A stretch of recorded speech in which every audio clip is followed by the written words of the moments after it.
do you know that they're working right now on transplanting a heart into somebody?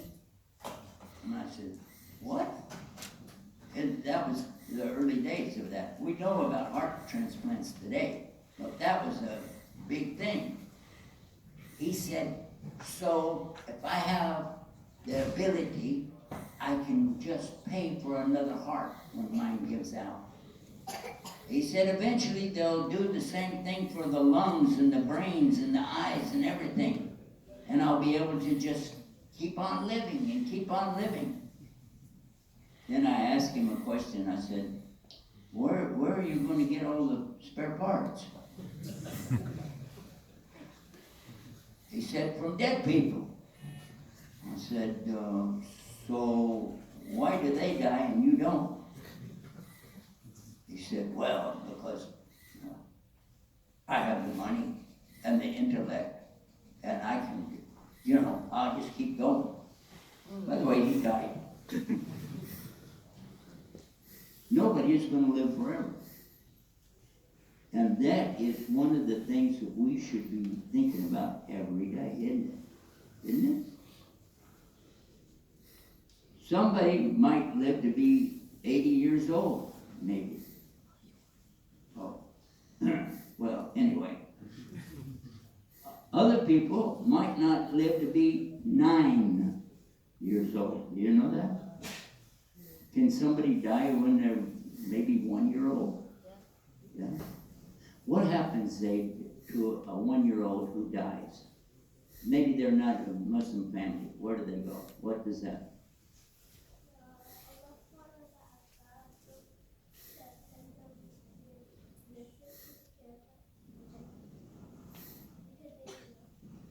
He got it exactly right. This is a big surprise to me. A big surprise to me when I came into Islam is to learn that all the children are born on the fitrah of al-Islam.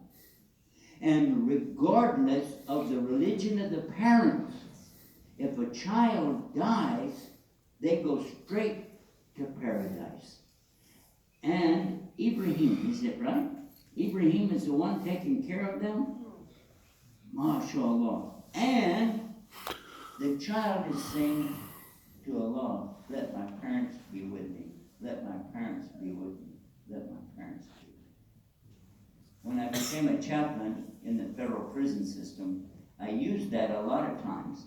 And when we'd meet, sometimes when we were in the women's prison, my wife with me, by the way, and we would talk to these women, and I would tell them, if somebody is in the prison and she has a child, and then the person, the child dies, but what about the chaplain that has to go and tell that lady?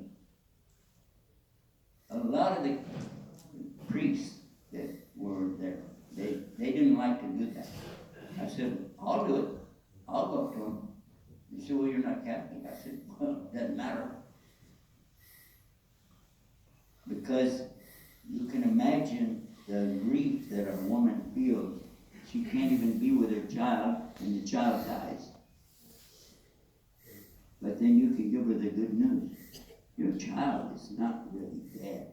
Your child is in paradise for the eternal life, making dua for you. And you know what?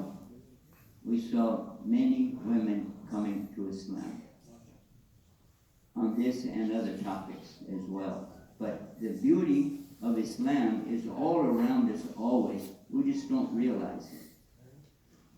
Sometimes the test that we're going through is actually the thing that will put us right into paradise. For what? What does sabr mean? Say it. What does sabr mean? Patience. Actually, it's more than patience, but it is patience. It means to be able to stick with something, hold on to something, don't give up. Be sabr, sabr, sabr. Yeah? This is a very important part of being tested by Allah. Are you patient? What if Allah give you something? Are you patient with it? And then He give you something else. And then something else, and something else. You know what? It's because Allah loves you. And you say, nah, wait a minute, hold on. Allah loves you. Why? He knows that you can take it. And He's testing you almost to the limit. And you're being patient. And He's so proud of you.